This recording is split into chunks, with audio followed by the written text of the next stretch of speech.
Hello and welcome back to Scouching's 2022 NHL Draft Recaps. Today we're looking at the New Jersey Devils. And the Devils, God bless them. I mean, they've drafted quite well over the last little while, and I think that trend continues this year. I think they could have done a little better, but I think that considering the capital they had, they did quite well. We'll start with the second overall pick in Simon Nemec. Now, I was told by a few different people that they just were not going to draft a center. It did not matter who was drafted first overall or what. They did not want a center.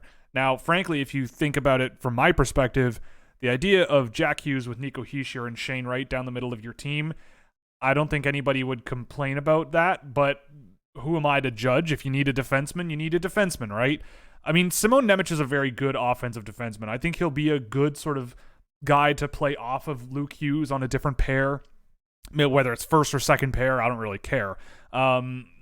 I think he'll be a nice sort of backup to a Luke Hughes where he's a good puck transporter, creative offensive player as well.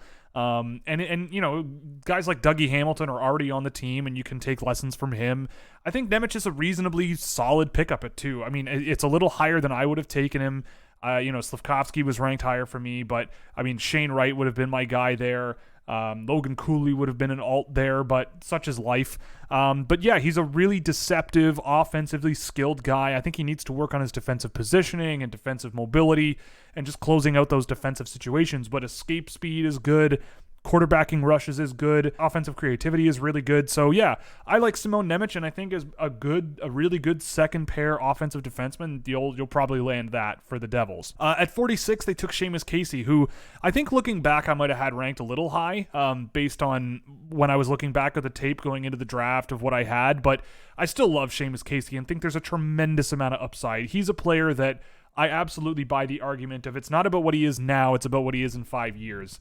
And I think that if you work on his skating pretty much exclusively, you're going to get a heck of a player. Like, he's wired to be a creative and dynamic offensive player.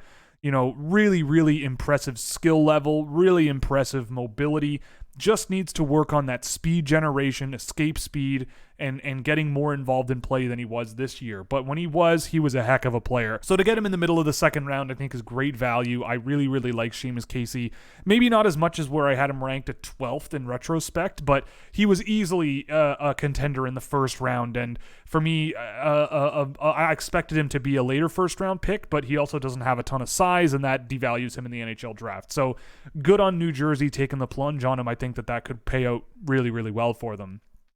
Then they drafted Tyler Brennan at 102, and I mean, Brennan played a lot of games. He faced a lot of pucks. He had a really high hopes coming into the season. He has a strong history of stopping pucks. Maybe that continues for him. I don't see why not. I think he's a good goalie from what I've seen of him, but I just don't really know enough to really project him. I know people really like him. He was probably one of the better goalies available this year, so for New Jersey to land him, maybe he's their goalie down the road that they've been looking for over the last few years. Maybe not, but at 102, he's a perfectly reasonable pick. Daniil Orlov. So Orlov is a guy who I didn't really recognize until I went back after the draft and watched him. So I believe, correct me if I'm wrong, but he is the first player to be drafted off of a team playing on Sakhalin Island. Now, if you don't know where Sakhalin Island is, Google it right now, because it is insane to me that there is a junior hockey team in Russia on that island now. And they'd had a guy drafted off of that team this year. I believe it was their first year. I popped in and out of him on Orlov over the course of the year. I didn't track any games of his because I am thoroughly convinced that the proportions of the Sakhalin Arena are not correct. The neutral zone there looks like it's about 10 feet wide. And it just seems like it's almost like a small rink. But Daniil Orlov, I thought, played really well in the games that I saw. I mean, I like the tools he's got when I would watch him on away ice. He can shoot. He's mobile, I think, in all 4 directions. He uses his size and feet to manage and close defensive gaps pretty well. His skill level and agility maybe aren't quite where you'd want it to be to sort of match the style of play that he has.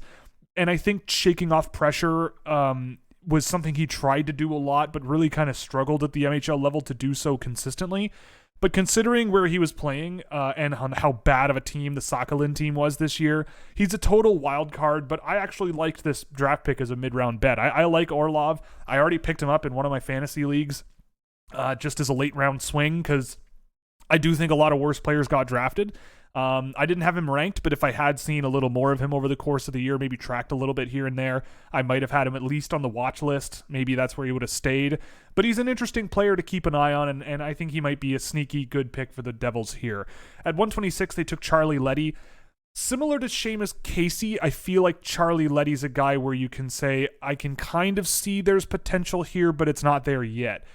He kind of plays more of a deceptive offensive game out of the back end, like not really in the offensive zone, but likes to push the play up the ice, likes to deceive guys in transition, and keeps his game a little simpler. I don't know. I don't have high hopes for Charlie Letty. Again, I had Tyler Duke ranked pretty high, and I still would have happily taken Tyler Duke over Charlie Letty. If you want to talk about guys on the U18 team who kind of struggled to score. But the skill level with Letty is something you can bet on, and I think that's reasonable. Peter Hauser at 141. Okay, I had never seen him play before making this, and since the draft. And I certainly liked him and liked more of what I saw out of him, pretty much more than almost anyone that I hadn't seen before in the draft. I mean, he's big, and I don't dislike big players. People seem to bring that up, but I think for Hauser, he's big. He plays with really good north-south intensity, like getting up the ice really quickly and effectively. He's got good pre-shot skill. He plays a good physical game, and I think I'm really drawn to the overall package that he brings, especially at 141st overall. He played in the second division in Czechia this year a lot, and I didn't see that he scored a ton there, but I felt like his lack of puck control and ability to really direct transition passes accurately kind of limited him, especially in those transition scenarios. In the offensive zone, I think his skill level especially if he's sort of standing still or attacking the middle of the ice from the wing, I think it's a lot better there. But in transition, problem solving and such is just kind of not there yet. But I do see potential, and I think if I had seen him over the course of the year, I think he would have ended up on my list, at the very least on my watch list. And I wish I could have seen him a bit more over the year. Like, I can't possibly watch absolutely everybody out there, and Hauser just slipped through my radar. He's got, I think, the size and momentum to sort of get inside and into dangerous space more than he does. And I think if he improves his skill to problem solve, especially in transition a little more and create space more effectively, I think he could improve his production pretty well. So I liked Peter Hauser, and I'll keep an eye on him for the next little while for sure. Josh Philmont at 166. He can shoot, but I didn't really see much else when I watched him with Swift Current this year. Worse players got drafted. You'll see where he is in a couple of years after a few more years with Swift Current, and hopefully that team gets a little better. At 198, they drafted Artyom Barabosha. I never saw very much that I really liked with this guy. Again, like, for him to go 30 picks after Vladimir Gradinin, who was a teammate of his, is kind of mystifying to me, mostly regarding Gradinin. But Barabosha, I came away thinking he's a guy. I mean, I don't know how many MHL players that don't score and play defense work out, but I feel like that number is very small. But it's also 198th overall, so who knows? Maybe there's something there. He's physical, but I just never really came away looking at Barabosha going, yeah, this is an NHL player I'm interested in. So relatively straightforward for New Jersey, but I thought they did really well. I think they honestly, with the volume of picks they had and where they picked the guys and who they had, I thought they were pretty much on par with Montreal. I think a 1D, all things considered, again, Montreal had more higher picks, and I think with those higher picks, they did well.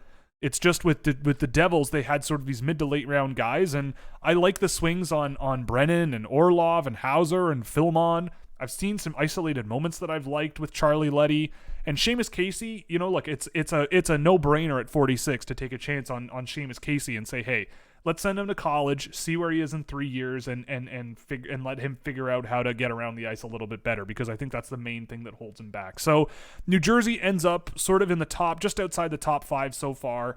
I didn't like their draft quite as much as Montreal, but they're right there with them, I think, and I thought they did really, really well. So with that, we move on to the next team, which will be the Florida Panthers. So stay tuned for that. That will be coming tomorrow. Thank you very much for watching, and we'll see you then.